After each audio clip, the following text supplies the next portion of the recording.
Good afternoon and welcome to this spooktacular episode of One-on-One Sports. I'm Matt Holzaffel. And I'm Andrew Vandellis. We have a lot of chilling news to cover, so let's jump right into the three strikes. Inmates shouldn't be running the prison. That's the statement that caused Houston Texans owner Bob McNair to issue a formal apology to his staff and the rest of the NFL. This quote came up while discussing the national anthem protest during a players and owners meeting last week. Andrew, with this quote in mind, what are the odds we see any actual progress in the next week's meeting? I mean, before this quote was said, there were a lot of high chances of progress between getting a bridge to be built between the players and the owners. But after this, it seems like that bridge is burnt. I mean, this just divides the locker room and the players and the owners further. I mean, any comment that's like this isn't going to go over well. And also, we had to factor in the NFL here, too. The front office players have been saying that they're dragging their feet. They're not really making any real attempts to make any progress like the NFLPA is. We see players like Chargers tackle Russell Okung saying he's going to skip this meeting altogether because he doesn't feel like it's being productive. Maybe Colin Kaepernick will attend this meeting. Maybe that'll change something. Exactly, but as of right now, it feels like the players' opinions and their platforms, for the matter, are falling upon deaf ears in the ownership and the execs in the league. And if anything, that just lowers trust and morale. And I don't think it's impossible that we see progress. I just think it's unlikely based on, one, previous meetings, and two, the way players are reacting to what the NFL is saying right now. It's very discouraging if you're a player, and it's very damaging if you're McNair. Exactly.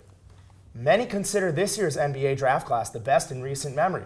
The rooks aren't disappointing either. Guys like Dennis Smith Jr. and Jason Tatum have been impressive so far, with Lonzo Ball and De'Aaron Fox right behind them. Matt, how does this year's draft class compare to the past classes, and is it the best class of all time? To say this is the best class of all time is so disrespectful to all the best classes we've seen in history. They played 8-9 games, and that's my problem. The best draft class for me was 96. We saw guys like first overall pick was Allen Iverson, Kobe came out of that draft, Steve Nash, Marcus Camby, 10 future All-Stars. And I think those kind of metrics are what measure the best class of all time, their success. And so while these players have a lot of potential talent, potential to be the best class of all time, they're not yet. I do think overall, though, even though we have a small sample size of games, it's a very strong class, and they have a lot to prove. And I think that even just their hunger and their desire to be the best draft class, they have a certain chip on their shoulder, I think, especially when you look at Lonzo and the weight that his dad puts on his shoulder throughout the league. And you have Jason Tatum having to go and fill up starting roles, especially now with Gordon Hayward out. I think this draft class is very promising and has a lot to prove. And you mentioned compared to previous classes through the last few years, they're obviously miles ahead of those, because we had, starting in 2013, the Anthony Bennett year. That was a bad year. 2014 was okay. And star power, you just have absolute stars like the ones we mentioned before. I just think it's very promising and very hopeful to be the best. This feels like a draft where we're going to get an Isaiah Thomas kind of player who comes at the end of the draft, middle and second round, who's good on top of those players who are obviously who knows? Maybe expected to be all-stars down the road. Like Josh Jackson or Frank Mason III. Who knows? There's just endless potential, I think. A good class, definitely, no doubt, though. The Las Vegas Golden Knights currently sit at 8-2-0, good for fourth in the NHL. They're one of the league's best stories this season, performing well above expectations for an expansive franchise. However, despite their success on paper, there are some concerns about the play underlying their record.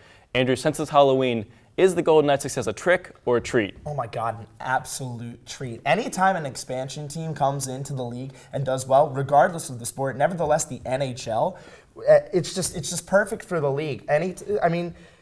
8-1-0, very impressive, even though, again, we see these bold claims coming out, even though it is the start of these new seasons. But I just think it's great short-term for the league. I love it. Yeah, I love it too. They're a treat, and it's such an ideal situation for the players because their expectation was so low. And so there wasn't a whole lot of pressure on a new team with new players who had never played together to gel and succeed right away, but they are succeeding, and that's such a good story. As well. They're fun to watch no matter how deep their roster is. And it's like eating a bunch of candy. You may not feel great about it afterwards, but enjoy it while it lasts because it's really sweet. Exactly. They opened the season 300-1 odds to win the Stanley Cup. We've seen that go as low as 40-1 now. It's probably going to go even lower if they can sustain the success.